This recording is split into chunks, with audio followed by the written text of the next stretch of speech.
చేయడం జరిగింది.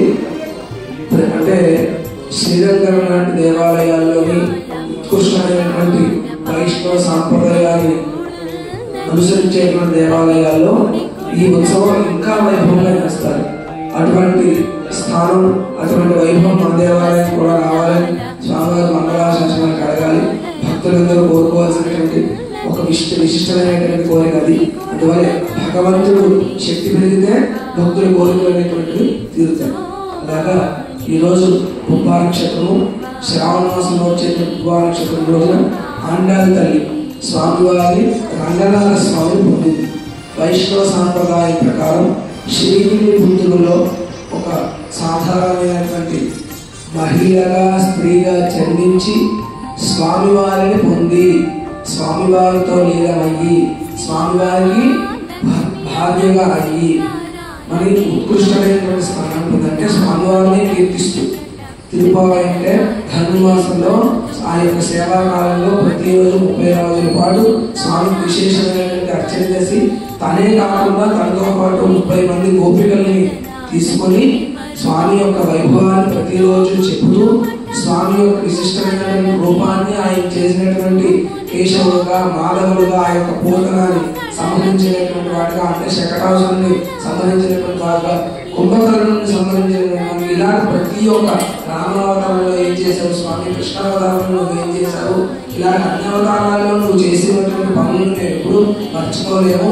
ఆ యొక్క దుష్ట శిక్షణ నువ్వు ఎప్పుడు చేస్తున్నావు, అటువంటి శక్తి కలిగినటువంటి నిన్ను మేము పొందాలనుకుంటున్నాము అని చెప్పి మనందరికీ కూడా మంచి స్థానాన్ని, స్వామి యొక్క రూపాన్ని, స్వామి యొక్క దర్శనాన్ని కల్పించేటువంటి ఒకే ఒక విశిష్టమైనటువంటి స్త్రీ ఆల్వారిలో కలిసినటువంటి అమ్మవారు మనకి ఆండాల తల్లి.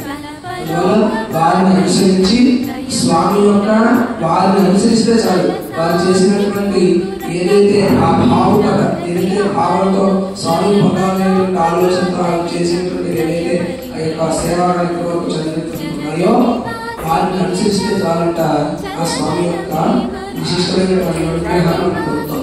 అంటే సాధారణమైన మానవ జన్మను పొంది భగవంతుని పొందగలము అనేటువంటి దానికి ఒక మార్గాన్ని చూపించినటువంటిది మనకి ఆండాల తల్లి. అటువంటి ఆండాల తల్లి యొక్క సేవ మనం ఈరోజు చేసుకున్నాం. ఉపా నక్షత్రం రోజున విశిష్టమైనటువంటి భక్తులకి ఎలా అయితే పంటలు పొలాలు అనేటువంటి సుభిక్షం అంటారు కదా, ఆ యొక్క సుభిక్షాన్ని సమృద్ధిగా వర్షాలు పడేటువంటి విధంగా, పంటలు పడేటువంటి విధంగా మంచి ఉత్కృష్టమైనటువంటి సమృద్ధి కలిగినటువంటి ధన సంపదమైనటువంటి పొందేటువంటి విధంగా కావాలి అని చెప్పి కృష్ణుడు ప్రత్యేకంగా ఆయన కోరినది. అటువంటి కోరికలు ఏవైతే ఉన్నాయో అవన్నీ కూడా మనకు కల్పించి స్వామివారి కోరి మనం అనుగ్రహించింది. అటువంటివన్నీ సిద్ధించాలి అని చెప్పి ఈ సంవత్సరం విశిష్టమైనటువంటి అనుగ్రహాన్ని కల్పించాలి అని చెప్పి ఆ తల్లిని, ఆ స్వామివారిని మనం వేడుకున్నాం. జై శ్రీనారాయణ, జై శ్రీనారాయణ, జై శ్రీనారాయణ.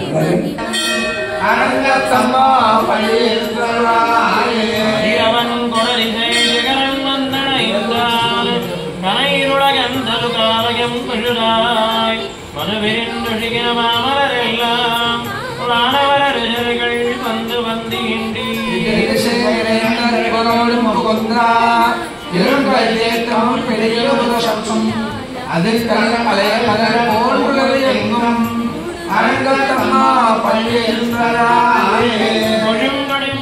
కూడరమ్మ సతులాల శోభాన పాడరమ్మ కూడున్నది పతి చూడి